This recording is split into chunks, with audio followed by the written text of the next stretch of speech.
وکفا وسلام علی عبادہ الذین اصطفیٰ اعوذ باللہ من الشیطان الرجیم بسم اللہ الرحمن الرحیم۔ تو گفتگو ہو رہی تھی اسلام پر، اب ہم بات کریں گے اسلام کے بنیادی ارکان پر۔ تو اسلام کا پہلا رکن ہے کلمہ لا الہ الا اللہ محمد الرسول اللہ صلی اللہ علیہ وآلہ آلہ وسلم۔ کلمہ بالکل اس طرح سے ہے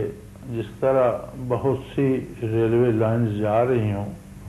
تو آپ ایک کانٹا بدل کر ایک ٹرین کو ایک خاص پٹڑی پہ چڑھا دیتے ہیں اور پھر وہ اپنا سفر اسی ایک ٹریک پر جاری رکھتی ہے۔ اسی طرح سے زندگی کے جو مختلف راستے ہمارے سامنے ہوتے ہیں ان میں جب ہم اقرار کرتے ہیں کلمہ طیبہ کا تو ہم زندگی کو ایک راستے پہ گامزن کر دیتے ہیں۔ اور کلمہ اسلام میں بڑی عجیب بات ہے کہ دنیا کے جتنے دیگر مذاہب ہیں یا فلسفے ہیں وہ ماننے سے، اقرار سے، مثبت سے شروع ہوتے ہیں، لیکن کلمہ اسلام انکار سے شروع ہوتا ہے۔ بنیاد ہے لا الہ، کوئی بھی ہستی اس قابل نہیں ہے کہ اس کی عبادت کی جائے، یعنی دل کو الہ کے تصور تک سے خالی کر دیا جائے کہ کوئی الہ ہے۔ الہ ہوتا ہے وہ ہستی جو نفع کی امید پر یا اس کی ناراضگی کے خوف سے، کسی نقصان کے ڈر سے اس کی اطاعت کی جائے، اس کی بندگی کی جائے۔ تو اسلام کا یہ اصول ہے کہ اگر کوئی بھی تصور کسی قسم کے اس الہ کا کسی کے دل میں موجود ہے تو سب کی نفی کر دی جائے، سب کو مٹا دیا جائے۔ یہ اسلام نہیں ہے کہ علم غلم جو کچھ ہے اس کے اوپر پھر ہم نے ہرا یا سبز رنگ پھیر دیا تو وہ سارا کچھ ہرا ہو گیا، نہیں، بلکہ لوح قلم کو، دل کی تختی کو بالکل صاف کر دیا جائے۔ لا الہ، کوئی ہستی اس قابل نہیں ہے کہ اس کی عبادت کی جائے۔ جب یہ انکار واضح ہو جائے تو اب اقرار کیا جائے الا اللہ، ہاں مگر اللہ۔ یہ ہے اللہ کی توحید خالص کہ اسے ہر طرح کے شرک سے پاک تصور کیا جائے۔ اب یہ اتنا بڑا دعویٰ ہے کہ اس پر دلیل چاہیے کہ آپ کو کیسے یقین ہے کہ کوئی بھی کسی کا کچھ بگاڑ سنوار نہیں سکتا سوائے اللہ کے، اور کوئی ایسی ہستی نہیں جس کے آگے سر نیاز خم کیا جائے، سر تسلیم خم کیا جائے سوائے اللہ کی۔ اتنی بڑی خبر، اتنا بڑا فیصلہ آپ کس بات پہ کرتے ہیں؟ تو دوسرا جز ہے کلمہ کا محمد الرسول اللہ، حضرت محمد صلی اللہ علیہ وآلہ آلہ وسلم اللہ کے رسول ہیں۔ رسول ہونے کا معنی یہ ہے کہ یہ وہ ہستی ہیں جس نے ہمیں اس صداقت سے آشنا کیا۔ وہ جو مولانا ظفر علی خان رحمۃ اللہ علیہ نے کہا تھا کہ جو نکتہ بروں سے حل نہ ہوا، جو فلسفیوں سے کھل نہ سکا، وہ راز کملی والے نے بتلا دیا چند اشاروں میں، اسی کی طرف اشارہ ہے کہ دنیا سرگرداں تھی، اس میں فلاسفہ بھی موجود تھے، اس میں سائنٹسٹ بھی موجود تھے، اس میں تاریخ دان بھی موجود تھے، ادیب اور شاعر بھی موجود تھے، لیکن وہ یہ فیصلہ نہیں کر پا رہے تھے کہ اس نظام کو بنا کون رہا ہے، چلا کون رہا ہے، اور وہ کون ہے، کیسا ہے، کہاں ہے، اس سے رابطہ کیسے ہو سکتا ہے، اس کے خوش ہونے یا ناخوش ہونے کی خبر کیا ہے، کیسے ہو سکتی ہے۔ تو یہ کلمہ حق تعلیم فرمایا نبی کریم صلی اللہ علیہ وسلم نے کہ وہ ہستی اللہ ہے، اور وہ ایسا بے مثل اور بے مثال ہے کہ ویسا کوئی بھی نہیں، اس کا کوئی شریک نہیں ہے۔ اور حضرت محمد صلی اللہ علیہ وآلہ آلہ وسلم جو اللہ کے رسول ہیں، جن پر اللہ کی طرف سے وحی آتی ہے، ان کے برحق اور ان کے سچا، صادق اور امین ہونے کا ثبوت یہ ہے کہ جب اہل مکہ کو یہ مصیبت پڑی کہ جو آدمی ان کی بات سنتا ہے وہ بات مان لیتا ہے، اور رسم حج قبل بعثت نبی کریم بھی تھی، دین ابراہیمی میں سے کچھ ارکان بطور رواج کے ان کے پاس رہ گئے تھے، تو اس میں سارا عرب کم و بیش جمع ہوتا، بازار لگتے، اپنی رسومات عبادت کی بھی ادا کرتے اور لین دین بھی ہوتا۔ تو وہ دن جب قریب آئے تو انہیں بہت اس پہ تشویش ہوئی کہ یہ تو سارا عرب جمع ہوگا اور لوگ ان کی باتیں سنیں گے، تو ہم اگر انکار کریں گے اور مختلف باتیں بتائیں گے تو لوگ ہماری بات نہیں مانیں گے۔ مل بیٹھ کر فیصلہ کر لیا جائے کہ ہم سب ایک ہی الزام ان کے سر رکھیں۔ تو مختلف لوگوں نے مختلف تجویزیں پیش کی، جن میں سے ایک نے یہ تجویز پیش کی کہ ہم کہہ دیں گے یہ آدمی جھوٹ بولتا ہے۔ تو سارے مشرکین مکہ جو اس محفل میں تھے وہ چلا اٹھے کہ جس شخص نے اپنی عمر کے 40 برسوں میں کسی انسان پر جھوٹ نہیں بولا، عرب میں تمہاری بات کون مانے گا کہ اس نے یک اللہ پر جھوٹ بولنا شروع کر دیا۔ یعنی صداقت کا یہ عالم ہے کہ بدترین مخالف بھی آپ کو سچا سمجھتے ہیں اور مجبور ہیں کہ آپ کی سچائی کا اقرار کریں۔ اسی طرح جب آپ نے توحید الہی کا درس دینے کے لیے اہل مکہ کو جمع فرمایا تو پہلے یہ سوال کیا کہ میرے بارے تمہاری رائے کیا ہے، مجھے کیسا آدمی سمجھتے ہو؟ تو سب نے کہا ہم آپ کو صادق اور امین جانتے ہیں، سچا اور امانت دار۔ تو یہ وہ ہستی ہے جس نے خبر دی کہ اللہ کے سوا کوئی اس لائق نہیں جس کی عبادت کی جائے۔ اب یہ محض عقلی اقرار جو ہے اس کی بھی ایک حیثیت تو ہے، لیکن عقل مجبور ہو جاتی ہے جب وہ سورج کو طلوع و غروب ہوتے اور اس کے نظام اوقات کو اور اس کی باقاعدگی کو دیکھتی ہے، بارشوں کے برسنے، موسموں کے تغیرات و تبدلات، چیزوں کے اگنے پھلنے اور پھلوں کے پکنے اور کھیتیوں کے اگنے کے موسم اور ان کی پابندی، ایک ایک لمحے کی پابندی کو دیکھ کر عقل کو ماننا پڑتا ہے کہ کوئی ایک ہی ہستی ہے جو اس نظام کو چلا رہی ہے۔ اگر 2 3 یا زائد ہوتے تو کبھی ان میں اختلاف ہوتا، کوئی اس میں کمی بیشی ہوتی،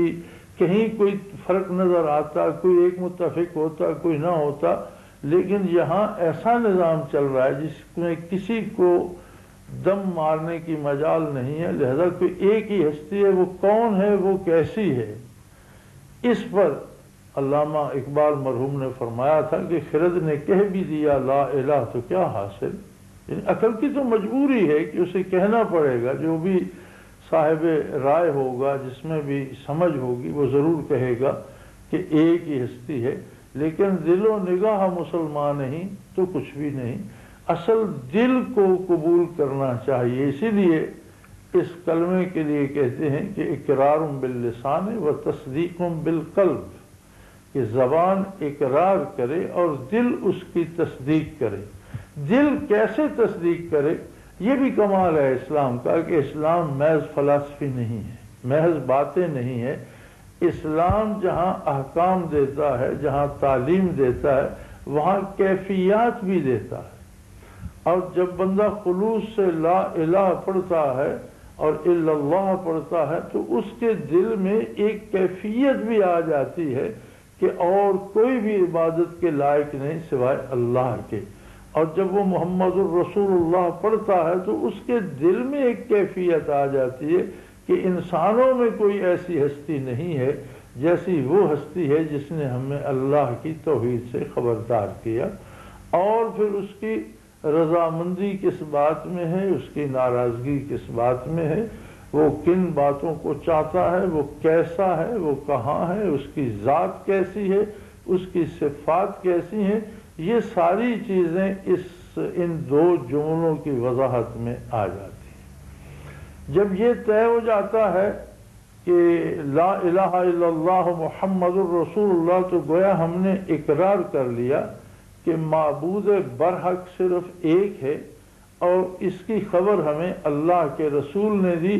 اب اس معبود کے ساتھ ہمارے تعلقات کیا ہوں گے، کس نوعیت کے ہوں گے، عبادت ہم کس طرح سے کریں گے، فرما بردار کیسے کہلائیں گے، وہ ہم سے راضی کیسے ہوگا، ناراض کن باتوں پر ہوگا، تو گویا یہ زندگی کا پورا ٹائم ٹیبل یا نظام الاوقات دینا یہ منصب رسالت ٹھہرا کہ جس ہستی نے ہمیں اللہ سے روشناس کرایا ہے، جس ہستی نے ہماری زندگی کی گاڑی کا کانٹا بدلا ہے اور ایک خاص پٹری پر چڑھا دیا ہے، اب اس پٹری کو کن بلندیوں سے گزرنا ہے، کن ڈھلوانوں سے اترنا ہے، کہاں سے مڑنا ہے، کہاں رکنا ہے، کہاں تک جانا ہے، یہ ساری تفصیل بھی اسی سے پتہ چلے گی جس نے زندگی کا کانٹا بدل کر زندگی کی گاڑی کو ایک ٹریک پر چڑھا دیا۔ تو کلمہ اسلام میں ایک ایسی بنیادی فلسفی ہے کہ بندہ کلی طور پر تبدیل ہو جاتا ہے، نہ صرف اپنے اقرار سے بلکہ اپنے محسوسات سے، دل کی گہرائیوں میں جہاں خواہشات اور آرزوئیں جنم لیتی ہیں وہاں تبدیلی آتی ہے۔ آپ دیکھیں کہ جن لوگوں کو یہ کلمہ نصیب ہوا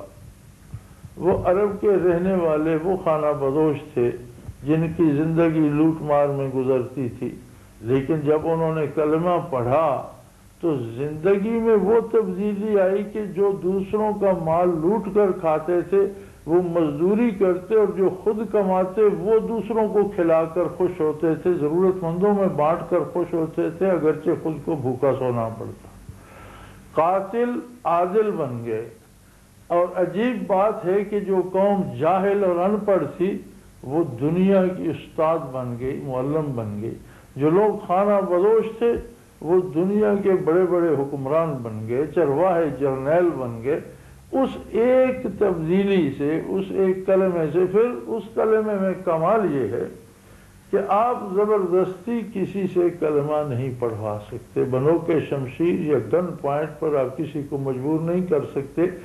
جب تک اس کا دل مطمئن نہ ہو، جب تک آپ اسے اللہ کی صفات سے مطلع نہیں کرتے، جب تک آپ اسے اللہ کے کرم کا سبق نہیں دیتے، جب تک آپ اسے اللہ کی مہربانیاں یاد نہیں دلاتے، جب تک آپ اسے اللہ کے احسانات کا قائل نہیں کر سکتے اور اس کا دل نہیں کہہ دیتا کہ مجھے کلمہ پڑھ لینا چاہیے، کوئی اس سے کلمہ نہیں پڑھوا سکتا۔ اور اگر وہ کلمہ نہیں پڑھنا چاہتا تو بھی بحیثیت انسان وہ انسانی حقوق اس کے بحال رہتے ہیں، اور وہ مستحق ہے کہ اس کی جان مال آبرو کو تحفظ دیا جائے، اسے زندگی کے وسائل دیے جائیں، بیمار ہو تو اس کا علاج اور عیادت کی جائے، ضرورت مند ہو تو اس کی ضرورتیں پوری، یعنی انسانی حقوق جو ہیں وہ اس کے پاس پھر بھی ہیں، اور انتخاب ہے اس کے پاس کہ وہ زندگی کو مختلف دروازوں پہ بھٹکتا ہوا چھوڑنا چاہتا ہے جن کا سرا کسی کو معلوم نہیں، یا اس خبر پر لبیک کہتا ہے جو اسے ابتدائے آفرینش سے لے کر زندگی کے انجام تک باخبر کر دیتی ہے۔ ان دو جملوں میں وہ ساری خبر موجود ہے کہ جو ابتدائے آفرینش سے لے کر تخلیق کے شروع ہونے سے لے کر وجود سے پہلے ارواح کے بننے سے لے کر خود اس کے اپنے بارے، انسان کون تھا، انسان کہاں سے آیا، انسان کب تک رہے گا، انسان کو کہاں جانا ہے، وہاں کیا کچھ ہوگا، یہ لا الہ الا اللہ محمد الرسول اللہ کے دو جملوں میں یہ تعلیمات اتنی واضح ہیں کہ آپ کسی چرواہے سے پوچھیں، آپ کسی دور دراز بسنے والے دیہاتی سے پوچھیں تو یہ وہ حقیقتیں جو فلسفہ نہ بتا سکا، جو بڑے بڑے فلاسفہ حل نہ کر سکے، وہ ایک عام دیہاتی، ایک چرواہا آپ کو بتا دے گا، چونکہ وہ ساری حقیقتیں ان دو جملوں میں مضمر ہیں کہ اللہ واحد ہے، لا شریک ہے، ساری تخلیق اس کی ہے، اس نے پیدا کی، اس نے انسان کو بنایا، اس نے انسان کے لیے خوبصورت راستہ زندگی کا متعین فرمایا، اور پھر اس کے خاتمے کے بعد اس کو اسی کے پاس لوٹ کر جانا ہے جو اسے حقیقی زندگی میں اس کے منصب و مرتبے کے مطابق عزت اور کرم سے نوازے گا۔ تو کلمہ اسلام منفی سے شروع کر کے، یعنی اس میں سب سے زور اس بات پر دیا گیا ہے کہ پہلے انسان اس بات کا انکار کر دے کہ کوئی بھی معبود ہے، یعنی کہ اگر کوئی تصور اس کے ذہن میں، کوئی ذرا سا شائبہ اس کے دل پر، کوئی ذرا سی بات کہیں ذہن کے کونے خضرے میں کسی سے کوئی امید، کسی سے کوئی آسرا ہے، تو پہلے وہ سارے صاف کر دے، دل کی تختی کو اس طرح صاف کرے جس طرح سکول کے بچے دھو کر اس کے اوپر مٹی لگا کر سکھا کر کچھ نیا لکھنے کے لیے اسے تیار کرتے ہیں۔ بالکل صاف کرنے کے بعد اب اس پر لکھے اللہ، ہاں اللہ اس قابل اکیلا ہے کہ اس کی عبادت کی جائے اور اس سے ساری توقعات وابستہ کی جائے۔ یہ خبر دی ہمیں حضرت محمد صلی اللہ علیہ وآلہ وسلم نے، جو اللہ کے رسول ہیں اور جن کو اللہ نے یہ علوم عطا فرمائے ہیں کہ وہ اللہ کی ذات کے بارے تعلیم فرمائے اور اللہ کی صفات کے بارے تعلیم فرمائے، اللہ کی مرضیات اور پسند کے بارے تعلیم فرمائے، اور کن باتوں سے اللہ کریم ناراض ہوتے ہیں اس کے بارے تعلیم فرمائے۔ کیونکہ جب انسان اپنی زندگی کی ٹرین کو اس پٹری پہ چڑھا لیتا ہے تو پھر مختلف مراحل میں اس کی رفتار کیا ہوگی، اسے رکنا کہاں ہے، اسے مڑنا کس طرف ہے، یہ ساری باتیں پھر اس پٹری پر منحصر ہیں، اور جب بھی اس ٹریک کو، اس راستے کو، اس پٹری کو چھوڑے گا تو وہاں حادثہ ہوگا، نقصان ہوگا، وہ بات اسے تباہی کی طرف لے جانے کا سبب بن سکتی ہے۔ وآخر دعوانا ان الحمد للہ رب العالمین۔